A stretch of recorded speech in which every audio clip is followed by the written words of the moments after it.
Howdy all, welcome back to the channel. Today I hope to finally finish up my customer's 670ZX deck and get it across the line and sent back to him. As you can see, the new Capstan motor capacitors have come in. These are tantalum. I think they're higher voltage than the ones that are in there, or than the one that is in there, but that should work. Took these about a week and a half to get here, so I'm not sure if going eBay was the right call on this, because I could have gotten them much quicker from DigiKey, but for DigiKey I would have spent more money on shipping, so I thought this was the right call. So they're here regardless, so we're going to get this done today. Now, I don't have much planned for today because we are in the middle of a heat wave. It's been a week straight of temperatures above 30 degrees Celsius, and I am just losing it in this heat. I cannot do much work today. It's going to be hot again all week, and I'm just going to have to take this nice and slow and easy as I can and just get this done, because it's just been brutal. I was awake most of the night last night, in fact, because it just never cooled off in the house. It just was blistering hot all day and all night, and I'm about ready to go live in the freezer at this point, but whatever. I'm getting after this early in the morning, 9:08 in the morning, so it's not hot yet. It's going to get hot later.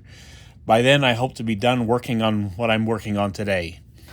So the plan today is very simple. Just install one of these in the Capstan motor, and also I want to get into the front of the transport again, because I noticed during editing of the last video that the backtension brake felt was kind of wearing out. So I want to get my eyeballs on that and see if it's still okay to do the job, because if that felt isn't in perfect shape, this will never have the best wound flutter. So I'm prepared to replace that if necessary. I didn't get my felt out yet, but I have some. It will get done if it needs it. So going to be nice and easy for me today. Anyway, as you can see, the Pioneer PD7030 Limited is waiting to help me do my work today, and I've got 3 CDs out to listen to. Not sure which one yet. I've got Stevie Nicks, Yes, and good old Brucey. I wish more people would pay attention to the lyrics of the title track of this CD and realize what he's actually saying in this, but people don't. They keep using it for political reasons, unironically, and anyway, I haven't listened to that album in years, so maybe it's time to do that one today. And there we go. We have a look at the felt for the backtension brake now, and it is looking a bit frazzled, so I think I might be replacing that. It's got something peeling off of it now, so I don't think I want to leave it in here. Well, maybe. It's just a bit of debris, actually. It looks like it might have slipped a little, so... Oh no, there was just that little bit of debris, and it's fine, actually. So I think I'm going to leave this alone. It is not as bad as I was worried about, so I'm going to leave it be, and I'll get my capacitor installed, and I got to get my special belts out. Where are they at? And there they are, special belts from Dynamic Technology. One of these is going into this deck. If you're wondering about these, those are replacement pinch rollers. I haven't installed them in this deck because it doesn't need them, but I've got them in case I do need them in a future deck. I thought it was good to have a couple. Alright, deck is back together, and I'm a little nervous about this, but I don't think I have reason to be. I think I did everything okay. The Capstan motor was a bit of a problem getting back together, but it is back together and it should be working. You can see where I've attached the extra ground. I left the lead a little bit long just in case it has to go to a different ground at some point, but it should be out of trouble here. So we're going to fire it up now and see if the Capstan motor starts and see if everything works. If there's smoke coming out of the Capstan motor, then, well, we got a problem. Okay, here we go now. Capstan motor is running. Excellent. Deck is running. So let's put a test tape in, if I can find it, and we'll see if the transport works. It should be fully working properly now. Okay, I've got the control panel up here. It's connected. And I'm looking and the stop light is on. So got that fixed. Fast forward, yes. Rewind, yes. Play, yes. We got her going again. We made her happy, I think. I'm noticing the stop is a little bit of a little hard to get to register, so maybe I should get in there and clean that tactile switch, but I'm shutting the lights off so you can see the indicators up here. Again, play, works. Yeah, stop is not registering properly. I'm going to deal with that. But yes, all indicator lamps are apparently working now. I knew they would because they're brand new lamps. Anyhow, I will come back to this on Monday, I think. And on Monday, I will take the side panel or this sideboard off and get into these switches and clean them. All right, folks, as you can see, the front panel is back on the deck, and that is because we are officially in the home stretch with this, I think. Not too much needing to be done from here, just calibrations and tests and alignments and all that other good stuff. So I've got the whole procedure printed out here, bunch of pages for this thing. Not every single thing is going to have to be aligned or checked on this, but a lot of them are. What I'm hoping to do today is get the playback alignments done so I can actually listen to this and make sure everything's working and everything sounds good, because quite frankly, I'm not sure the WEMA films are the right call for the playback amplifier in this. The customer is as concerned as I am that there might now be too much treble in the audio for this, or for his taste. So what I'm going to be looking for is that same sort of delicate, refined sound that the 670ZX has now. And the 670ZX has those green UES parts instead of the WEMA films. So maybe that's the right call for this too. I need to check the playback frequency response and see how it is, but there's stuff to do before we get to that point, so let's start it. Okay, everything seems to be working just as well today as it was last night. First thing we're going to do is check the take-up and back tension torque, make sure that's working properly. Coming over to here, it says we need back tension from 6 to 10 grams per centimeter, so that's kind of what I'm looking for. Take-up torque, as long as it's somewhere around 35 grams per centimeter, I'm okay with it. So let's get you a good look here and we will find out. All right, let's see what we can do here. Take-up is 55 grams per centimeter. Back tension is off the chain. And I'm still having trouble with the stop button registering even though I cleaned those controls. So do I want to let up on the back tension at all? Good question. Is there any adjustment possible on that? I noticed it was set all the way to the left, so there may not be adjustments for that. Because if I move that spring over any, it's going to increase the back tension torque. Yeah, the back tension is already fully decreased. It's like it's all the way at this end here. So if I move the spring over, it's just going to increase it more. So what I would have to do is pull some tension out of that spring in order to deal with that. let me go get my other torque tape and we'll see what it says about this, because it's got a greater range of measurement on the back tension than this one does. Okay, I got the other one here. We're just going to check and see what this one says. I'm not worried about it if the back tension is a little bit over 10 grams per centimeter, like between 10 and 20, because that's basically where my JVC TDV 931 is running at, and it's fine on that deck. So let's see what we can see on this tape. Yeah, it's right at 20 on this deck. So I'm actually not sure I want to do any changes there.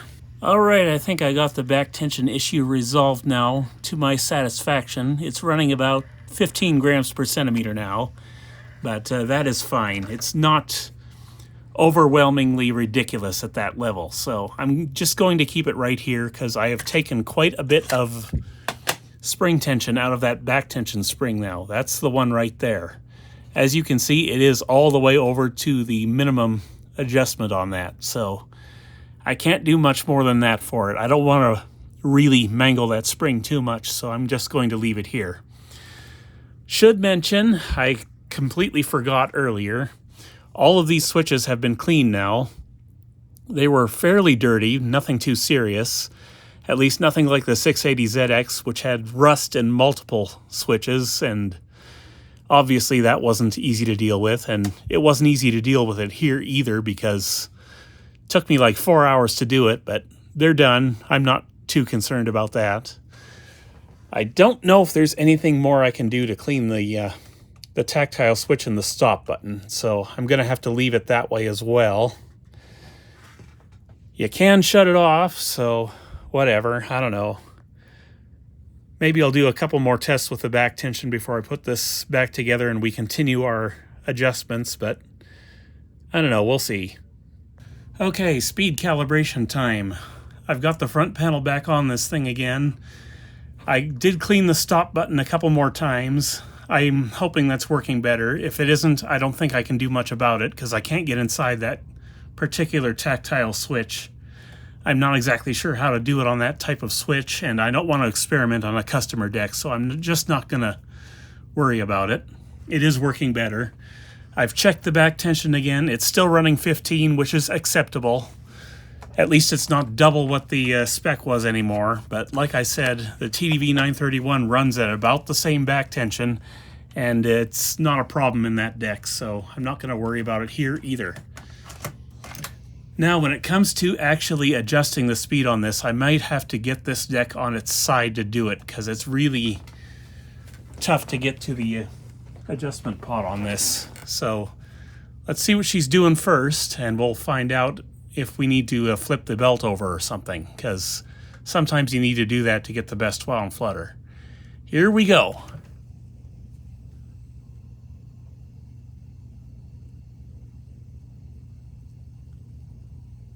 .007. Come on. We can do better than that.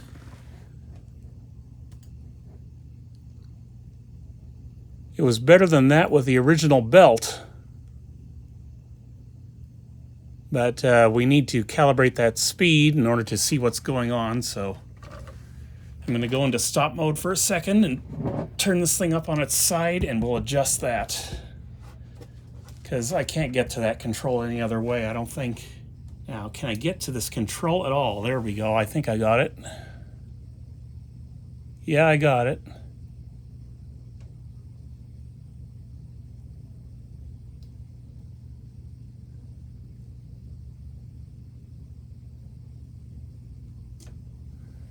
And right there is good for that, but I'm going to invert the belt now, and we'll see if we can get that wow and flutter under control, because I'm not going to be very happy at all if this is running worse than it did when it started.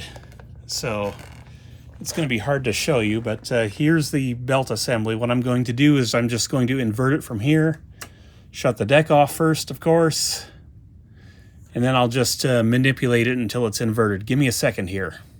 Okay, belt has been inverted. Let's see what we can do for this. or what it reads now.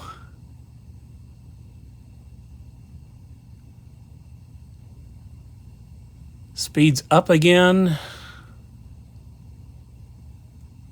0.08% wound flutter. It's worse in the inverted position. Oh, terrific. I was hoping these belts would be better than this. Let's see, we've got a spike at 3 Hertz and 6 Hertz. Let me flip the tape over real quick here and we'll see what it does in the other direction. This is the DD7 test tape. Nope, it was better in the other inversion, as it were. So I'm going to try a different belt and I'll get back to you once I can actually tame this. Alright folks, here's where I'm at with the second belt of the Dynamic Technology belts. I am relatively happy with this. I think it needs to break in a little bit, but this is obviously doing better than the original belt I tried, or the first belt I tried. I'm seeing flashes down to 0.045%, which is at least as good as the ESL belt that was on there. And the ESL belts are very expensive when you want to buy one. I'm not even sure they sell them anymore, but it's important that I just leave it alone for now and just let this belt break in, because I don't think I'm going to find anything better among the new belts. And I'm certainly not going to find any PRB belt that's going to work any better than this, I don't think. I would like to get rid of that 6 Hertz spike, but at least I got the other spikes out of the equation now. I have adjusted the thrust bearings a little more, so I think we're going to go with this belt. At least it's not doing worse than it was when it came here. Like I said before, the belt did need replacement. It was profoundly stretched, not by a ridiculous amount, but it was stretched. So we're going to leave this here, I think. And I'm going to continue on with my calibrations. Like, I got to do the Azimuth next for playback. And I'm actually kind of looking forward to that, because you see, if you remember the 481 and the 482 stuff, you might remember that I had trouble getting the Azimuth tape, the 15 kilohertz tape, to register with the Finersi scope. And I'm kind of thinking maybe that's because of the muting transistors now. So I'm kind of interested to see what this is going to look like with the Finersi scope when I do those Azimuth calibrations. Maybe that's the whole issue with my 670ZX now. And I'm not really that happy with the way the reset is going on this tape counter, but I've done everything possible for that as well. It's not going to get any better than how it is right now. Oh, and I should mention, when I was play testing this briefly yesterday, I noticed that the right channel level meter was giving me indications that it had gotten lazy again. So I opened it up again this morning, and no, the meter is just fine. So it's either my imagination or it's something in the circuitry causing the right channel to decline slower than the left channel is now. Like, I'll play the 3 kilohertz tape again, and I'll show you how the meters are doing. Oh no, that was my imagination. They're reverting exactly as fast as they should be with regards to each other. So yeah, next up is Azimuth calibration for playback, and then I get to play test this tomorrow evening. Okay folks, my suspicions have been confirmed. I have a muting transistor problem on the 670ZX. Watch this. This deck, no problem. With this scope, I'm happy. You did probably notice that there was a little bit of a level imbalance. I'm not at all concerned about that at this point in time. We have to finish our adjustments and alignments, but everything seems to be going well on this deck. The playback head height was easily adjusted. Also, I did that off camera, and that went well, so this deck is ready for a play test to make sure she's good. So that's what I'm going to do now. And oh crap, that power off pop is back. There may not be anything I can do about that, unfortunately. I tried, but it's still kind of there. You saw that, right? It is still popping on power off. I don't know where else to go with that issue, honestly. I've replaced all of the muting transistors at this point. I've replaced multiple capacitors in that circuit. The only things left to try are the rest of the transistors in that circuit. So I guess I'll do that next and report back. Well, found a problem. Check this out right up here. That is a bad solder joint right there. I don't know how I missed that, but I missed it.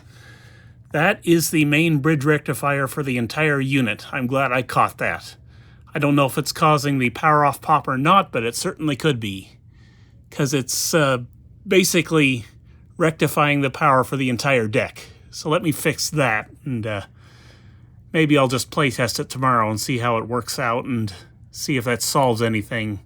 I've got my doubts. I might have to come back on Saturday or some such and go on a deep dive with these transistors and such, but I'll figure that out when I get there.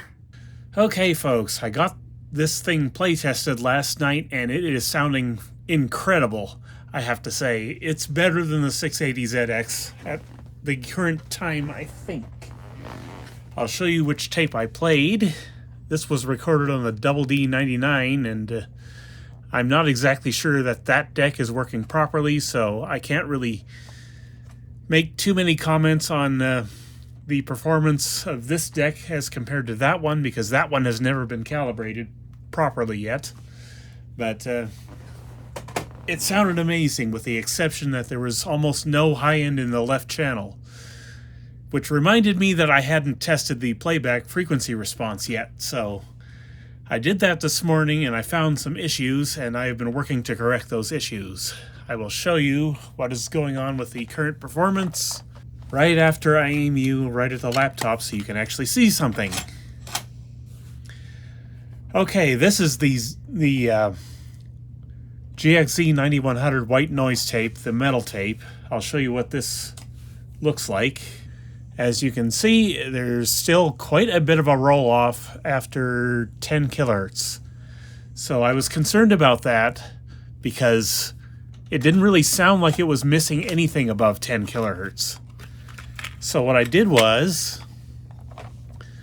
I took my ZX9 created white noise tape and I got an entirely different result. I will show you.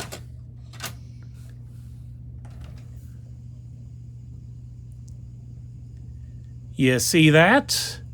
We've got one channel flat to 20 kilohertz and the other channel is up a little bit, but not by too much. This is how I've got it working currently. The right channel, I think, is the red line. Let me disconnect this one. Yeah, the right channel is the red line. That was the channel I had to correct underneath the board. But what I'm concerned about is that spike on the left channel now. I think I might have to replace the WEMA films with the UES parts because, I'll show you. Okay, you can see it here. I've had to jumper across one of the resistors on the right channel in order to bring that in line, but there's no jumpers on the left channel. That's because the left channel has too much right now, so I'm going to have to see what I can do to deal with this. But like I said, I'm going to try putting the UES parts in now, and we'll see if I can't tame the left channel that way. It could be I have to jumper both R212 and R213 in order to get the right channel back in line after that, but I will worry about that when I have to. Alright guys, I think I got it right there. Combination of head alignment and a couple of tweaks on the playback amplifier. I think it's there right now.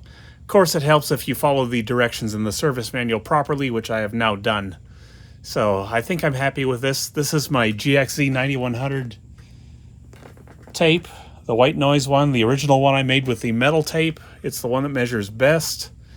The others are close, but this has always been the tape that measured best. Anyway, it's time to do more listening tests. I'll see if I can dial things in a little better, but I think the frequency response is perfect right now, so yeah. Had me chasing my tail a little while there, this deck did, but I think I've got it now. Okay, just did some more listening tests, and it's there, folks. It is right on the money for frequency response now. Ended up having to do a little bit of a correction on the left channel instead of the right channel. Originally, I thought it was the right channel being a problem, but no, it was the left channel all this time. So I have shorted R112, and that has brought the left channel in perfect agreement with the right channel, and I'm happy. Deck sounds phenomenal. So I can continue and try to figure out what the devil is going on with this power off pop. Near as I can tell, the muting circuits are working perfectly, so I don't know what's going on with this thing anymore. I may not be able to fix this. However, I'm strongly leaning towards the headphone amplifier in this particular puzzle. Reason being, I noticed while I had the scope attached and I turned the power off through the line out jacks, through the line out jacks, there is a little bit of a negative dip in the audio when that power off pop happened, but I couldn't hear it through the home theater. So, putting that together with what I've noticed so far, I noticed the meters were deflecting during the power off pop, but not very much. So that kind of aligns with my observation of the line out jacks not having much of a pop. What does have a lot of a pop, however, is the headphone amplifier. That's where I'm getting the biggest thump of them all, so that is where I'm going to concentrate my search next. I hope I can find this. I'm not entirely sure I can at this point, but I will keep going on that. Alright folks, here's the deal. I am simply not able to locate the source of the power off pop on this deck. It's just completely elusive. It's something to do with the power supply, but that could be anywhere inside the deck because, well, those two circuits run everywhere in here. And I just don't have the time, nor can I expect the customer to have the time to leave this here any longer than it's already been here. It's been here almost 2 months at this point, so I'm thinking this is probably the furthest I'll be able to get with it. Latest thing I tried is replacing the safety cap for the power supply. That one right there, that filters, or that's the snubber. You know what I mean. Anyway, that was the latest thing I tried. Didn't solve anything. But I should point out that I have gone over to the 482 to see how it behaves when the power is cut. And it's behaving exactly like this deck does, with one exception. And that exception is it doesn't amplify the pop through the headphone outputs. What I can say is the deck is brilliant. Absolutely brilliant for playback. I've been testing it with this tape as well as my Vaporwave stuff, and boy howdy, this deck is among the best I've heard. It's not quite up there with my very best, but it doesn't have to be, nor would I expect it to be. It's not at the level of a ZX9. It's a little bit below that, but it is very close to my XK009, and you know how I feel about that one. That is my second best tape deck. Alrighty folks, I have made one final attempt to get the power off pop under control, and it has failed. You can see that this IC down here is brand new. This is the op amp that goes with the headphone amplifier.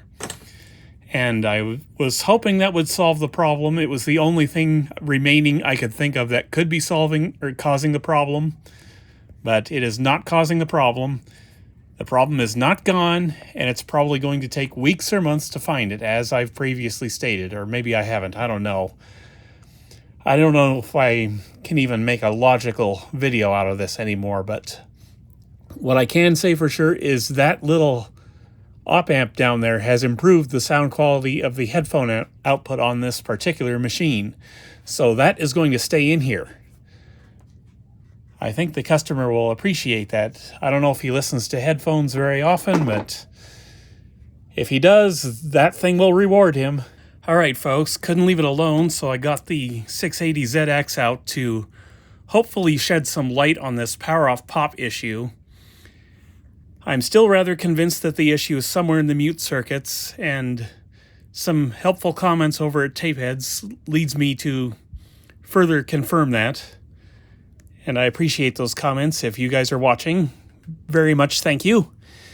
But I just don't know what's going on here. These are the measurements I get from the 670ZX. I checked Q428.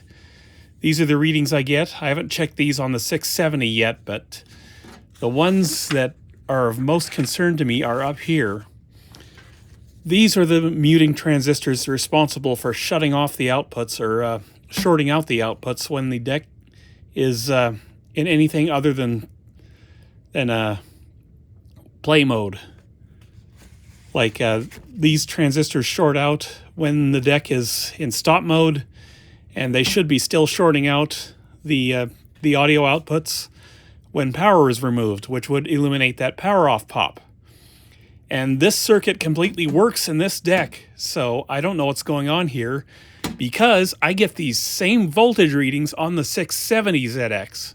It doesn't make any sense to me. How come this deck is muting properly and that deck isn't? I don't get it. I honestly don't. I originally did these tests just to make sure that these transistors were actually getting enough voltage in the 670, and they clearly are, but I just don't know what's going on here.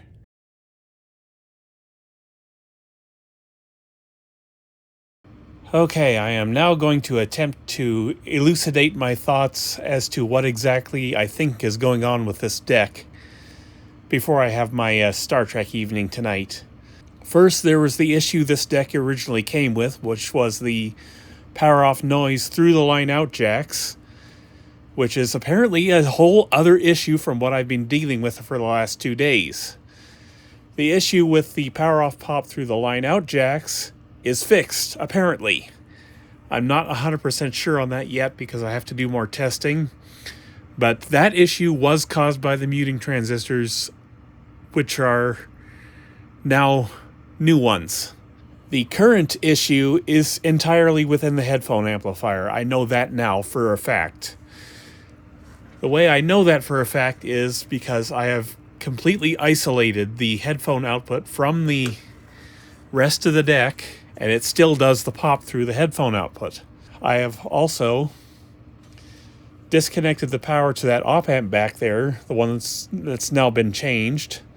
That is the only time when I do not get a pop through the line out or through the headphone jack here. So, what is going on with this? Well, I have some suspicions, but I have very few suspicions at this point, which might be causing it. First off, I've checked every component in the headphone amplifier, and everything tests good. These transistors are in the circuit, they all test good. These resistors are in the circuit, they test good. There's 2 capacitors underneath the board that test good. And my current suspicion is I think my 2 worth red capacitors here, I think maybe one or both of them might be not so good. So I'm going to try and confirm that tomorrow morning when I've got more energy and I can think clearer. But yeah, it appears that we have been dealing with 2 separate issues all this time. One of which may have caused inadvertently by installing these 2 capacitors here. So I will pull them out and measure them tomorrow morning, and we'll see for sure if that's the issue. Now, with regard to the meters deflecting during power off when that noise is happening, that's normal. I know that now. The way I know that now is because I went into the storage room and I fired up my 482, and it does that same thing with no power off issues, or no power off noises, I should say, through the headphone output. So this is working normally, the meter circuit in this deck. It's perfectly fine. So at least that's some good news. I appear to have fixed the original issue with the power off noise through the line outs. I have yet to fix the issue with the power off noise through the headphone out. We'll see if I can do that tomorrow morning. And yes, the meter circuits are working correctly. Anyway, this deck is very, very close to the finish line now. It'll be done by the end of next week, which is the first week in August, I think. I'm not sure. The days are kind of running together because it's been like 36 degrees again today, and my brain is baking in this heat, and I'm having trouble composing my thoughts just to do this video segment. All right, folks, I got up early this morning. This is Sunday, and I decided to rule out some of the stuff I did as being a possible cause for the headphone output turn-off noise, and I have ruled everything out now. As you can see down here, I've replaced the pretty red Worth caps with two Panasonic FR. Those are 50-volt parts. Anyhow, these are not causing the problem. The red Worth caps were good, still are good, but they were good too. They're right there. So I'm going to keep these for another project. And you might notice that there is new silicone sealant around these two capacitors here, these 2200s I put in. This is because I was concerned that maybe it was the upsizing in value of these two capacitors that caused the issue. So I tried an experiment this morning and I replaced it. Yes, that's what I meant to say. I replaced those with the original value, and they are not causing the problem. It still does it with the 1000 microfarad parts. So I've gone ahead and I've put the 2200s back in. They're going to stay in now.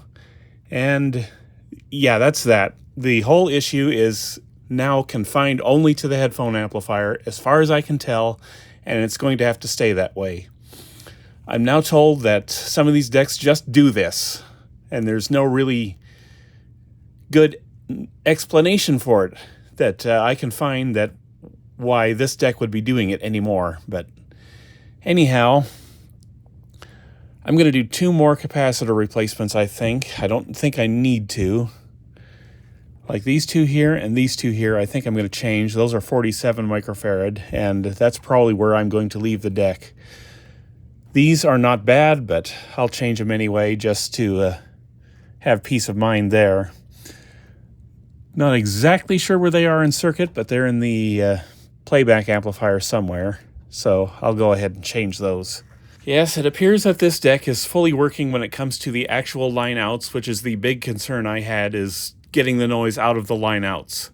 I'll be playtesting this again tonight, and if I don't hear any pops on power off, I'm going to call that issue resolved and the headphone power off noise issue to be unresolvable. All right, guys.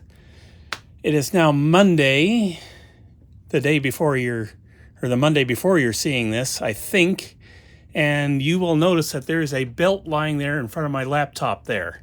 I decided I couldn't leave the wow and flutter the way it is, so I decided to go looking for answers. What I did was I basically ran the deck in play mode without a tape in, no audio connected, no anything, and then I heard it. I heard this click, click, click, click, click, click every so often. And so I took the front off the unit and I watched the belt drive to the shutoff wheel very carefully, and I noticed it was having problems. So I got in there and I have now changed that with one of my 1mm belts, the actual size this deck actually takes. And watch this now.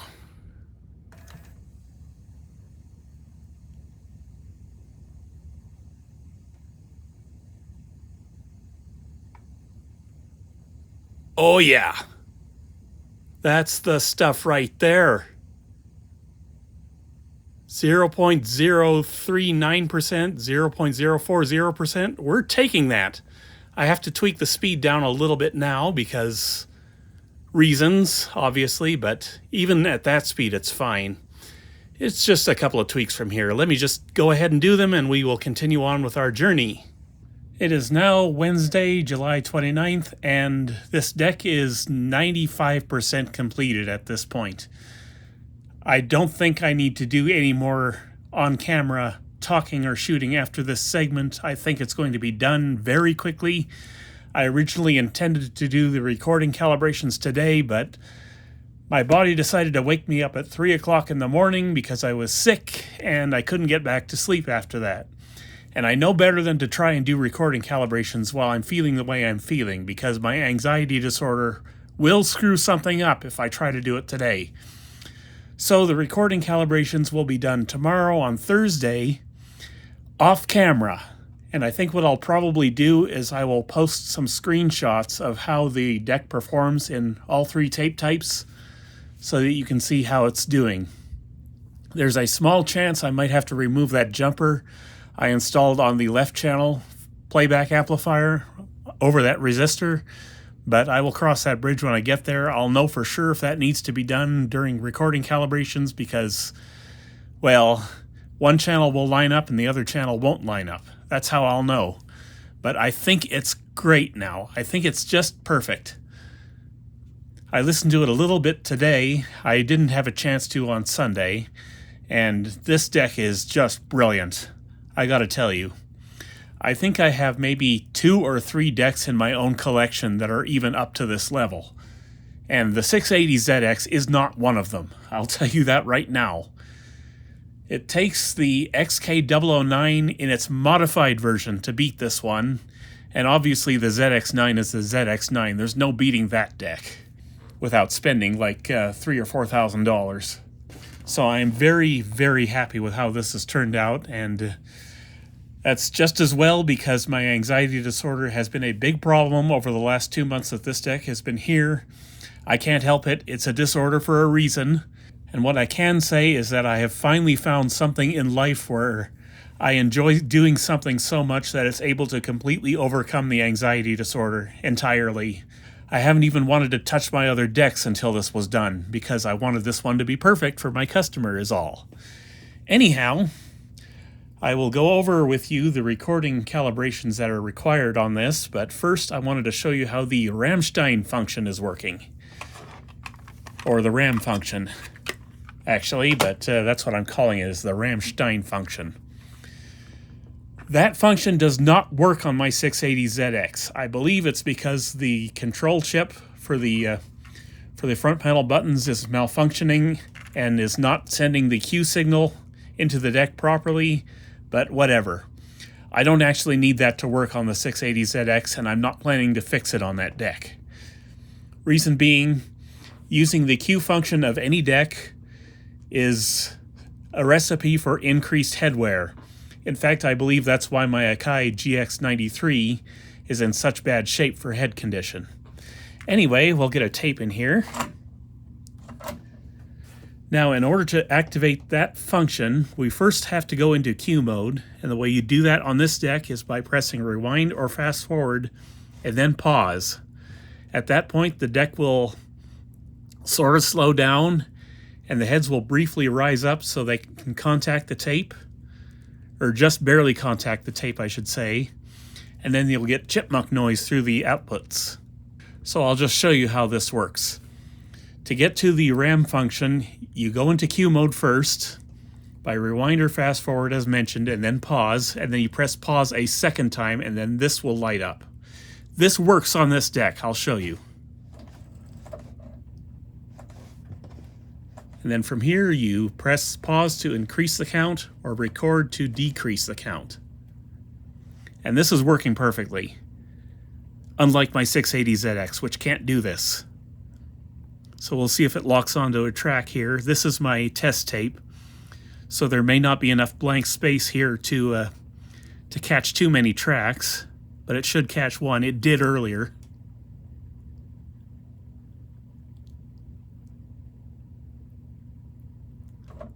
Yep, there's one right there. It picked one up. So that function works. Everything is working. I'm very pleased. The only thing left to do is the record calibration as mentioned, but I'll shut this off now because I'm not doing that today. It takes maybe about an hour or so to do that on this particular deck. It's much easier on the ZX9.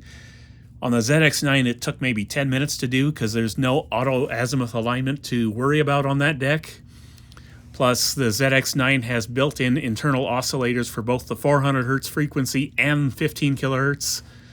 This one's only got the 400 Hz, which, by the way, is calibrated and working. So I will be basically following the procedures as laid out in the service manual, which is right here. Now, I will tell you what I will be doing tomorrow is I will be following these just as written here, because it took me some time to figure out exactly what Nakamichi wants in this. In stop mode, set azimuth motor to the pointer as shown in blah blah blah. I've already done that. Short both leads of capacitor C903 has not been done yet. That will be done tomorrow. At that point, I will be connecting the azimuth motor. And let's see. What you're also supposed to do is you're supposed to remove the azimuth adjustment wire by pulling out from the azimuth adjustment motor assembly. In this case, do not move the slide lever of the azimuth adjustment wire. That's that little Bowden cable that comes out of the back of that motor assembly. So that's what I'll be doing, is I'll be following that step. And then you do the record height adjustment as given here. And then the azimuth adjustment is kind of complicated because they have you doing a bias adjustment during the procedure. So I'll be doing that as well, the way they have it. It's easier to set the bias through the NAC T100 software by using white noise. But since it's part of the record head azimuth adjustment, I have to do it the way they have it here because of the auto azimuth stuff. And then once you get done procedures or steps 2 and 3 a couple of times just to make sure everything's lined up, then you remount the azimuth alignment wire and then remove the shorting jumper wire you installed on C903, and then you check the azimuth adjustment function. That's what I will be doing tomorrow, all off camera. Like I said, maybe about an hour's worth of work there. Easy peasy, at least it should be. And at that point, the deck should be 100% and ready to go back home to its owner, who, by the way, has now paid for my services. So I would like to thank him one more time for deciding to go with me to service this amazing deck. It's been a real pleasure seeing what exactly I can expect from a really well-serviced and perfect condition 670ZX. So now I'm going to have to go back to the 680ZX and see if I can figure out what's causing that deck to not be up to this level. But honestly, it's probably the head condition on that deck. I had to go with whatever I could find for a playback head. It's not obviously not in as good shape as the playback head in this one. This playback head has almost no wear to it at all. It's almost perfect. It did have that little bit of left channel signal degradation around 20 kilohertz or so, but that's been adjusted out now. And this has just been a pleasure to work on this deck, even if I couldn't concentrate enough to work on any of my other decks, except for the GXF95. Anyhow, that is going to be it for this particular deck. I will show my screenshots and I'll do a playout segment of this, unless there's a problem with the recording circuitry, in which case I'll shoot more talking segments, but I expect no further problems from here. It goes into record just fine. And yeah, I'm at the end of a very long journey with this deck, and even though my anxiety disorder was a problem, I've proved to myself that I am up to this kind of a service job. And yes, I probably could have picked something a little bit easier to do for my first service job for somebody else. What with this being a 46-year-old high-end Nakamichi and all that, but I'm glad I did it now, because now I know I can pretty much handle anything. Maybe not a dragon yet, but maybe a dragon someday. Anyway, that's going to be it for today, guys. See you in the next video. Take care.